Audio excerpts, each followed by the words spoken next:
Nous sommes à Mazamet, dans le Tarn. Tourner définitivement la page, Julie et Christophe l'ont fait, en partant s'isoler à la campagne. Ils sont les premiers visages de la télé-réalité en France. Il y a 2 ans, Christophe gagnait le loft sur M6 aux côtés de Loana. Il y rencontrait aussi Julie et formait le premier couple éprouvette du tube cathodique. Sans Christophe, c'est sûr que j'aurais profité un peu plus du système. Je me serais peut-être perdue, hein, je vais être très honnête. Je sais pas, j'aurais pu par exemple faire une couverture d'entrevue ou des choses comme ça, et c'est pas forcément très bon. C'est même toi, hein. Moi, je serais sorti, je me serais pochetronné, j'aurais enfilé toutes les gonzesses possibles et inimaginables. Bah, il faut dire la vérité. C'était tellement, on peut se perdre super facilement, quoi. Ah ouais, bah, elle a vu les paillettes, les machins, les gonzesses. Avant, te regarde pas, maintenant, te regarde toutes. Forcément, ouais, tu t'y perds. Ouais. Ah ouais. Donc en fait, voilà, on est chacun le sauveur de l'autre, donc. Leur nouvel équilibre, Mathis, leur fils de 4 mois. T'as préparé le bib? Ouais, c'est bon. D'accord. J'attends qu'il réclame un peu, mais... Quel tu regardes, Thierry? Sinon... Beaucoup de chemin parcouru depuis 2 ans. Ils étaient loin d'imaginer ça en rentrant dans le loft. Doucement. Il est là, chérie, il est là. Ma motivation principale pour rentrer dans l'offre, c'était de... comment dire, pas changer de vie, mais découvrir quelque chose de hors du commun. Voilà, changer un peu l'ordinaire. Et peut-être justement de trouver l'homme de ma vie, quoi. De trouver l'intérêt. Ouais. Et c'est vrai que... Christophe, moi, c'était beaucoup plus simple. Moi, j'y allais surtout pour le fun. En me disant, ouais, c'est cool, j'ai passé à la télé, je vais pouvoir montrer mon cul, mes potes vont me regarder, ça va être super marrant. Des anciens lofters qui semblent nager dans le bonheur. Pas si sûr. Doc de sociologie en poche, Christophe se voyait éducateur pour personnes âgées. Le jeune papa de 26 ans avoue maintenant être incapable de se projeter dans la vie professionnelle. Là, je suis encore un petit peu sous le choc psychologique de ces 2 années passées. J'ai encore pas mal de travail à faire pour revenir, donc, comme on disait, à une vie normale et surtout moins normale dans ma tête parce que ça a changé pas mal de choses. Ok. Julie, de son côté, a un peu de mal à couper le cordon avec le loft. Elle continue d'écrire à ses fans sur son site internet. le fait justement d'avoir ce site, ça me raccroche quelque part un peu à ce loft, parce que pour moi, c'était quelque chose de formidable, quoi. Et je pense pas que ce soit négatif, c'est juste simplement que je suis encore un petit peu en contact avec toute cette période. Ouais, c'est ça. Il faut comprendre que psychologiquement, quand on est enfermé pendant 70 jours, c'est comme si on avait besoin de parents, quoi. Au moment où on sort, c'est un truc de dingue. Surtout que pour le premier loft, on pouvait pas savoir ce qui nous attendait derrière.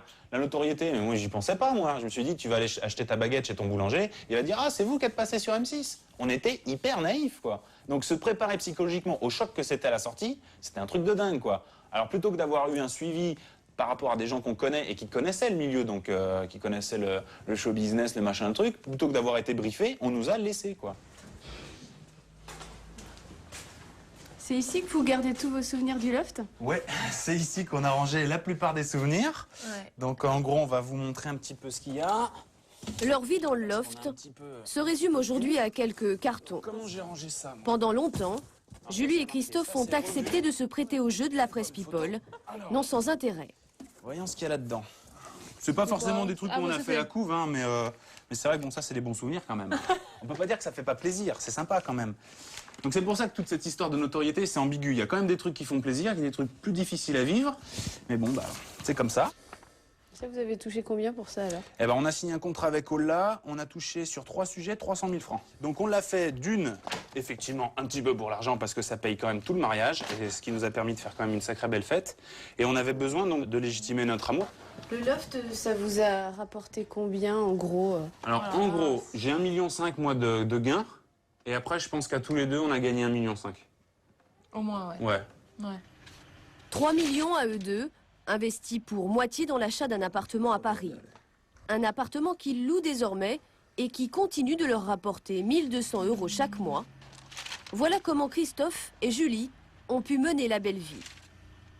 Mais leurs souvenirs ne s'arrêtent pas à ces photos. Ouais, on va te montrer.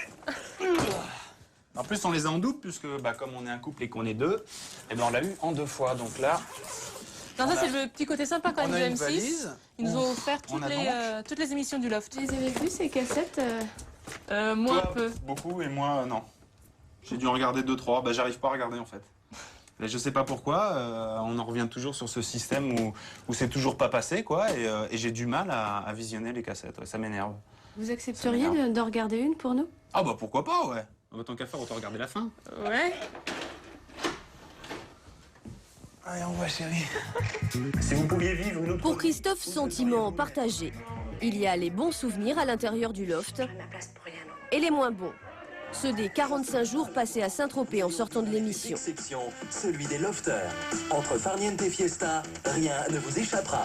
Des vacances imposées par M6. Alors regardez ça, c'est trop fort quand même. On était au zoo. C'est-à-dire que dès qu'on sortait de la maison, on était à l'extérieur, on était vu de la rue.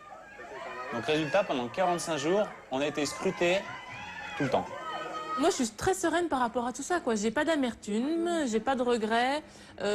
C'est des moments, bien sûr, où il y avait des choses un petit peu embêtantes parce que c'est le showbiz et que c'est pas très sain.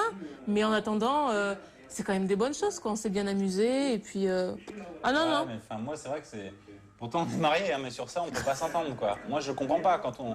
On aurait peut-être pas vu tout ce que j'ai vu, mais moi, quand on va à Saint-Tropez, qu'on monte sur des yachts où il y a de la coke et il y a des putes, je suis désolé, pour moi, c'est pas ça la vie, quoi. Donc forcément, on va dans des boîtes où les mecs, ils arrivent avec quasiment 400 000 francs de liquide pour s'arroser de champagne. Je suis désolé, mais pour dire ça choque pas, faut être né dans les, Si, ça faut être né choque. dans les bifetons, quoi. Enfin, je sais pas, mais ouais, moi, je trouve ça un truc qui est complètement dingue, quoi.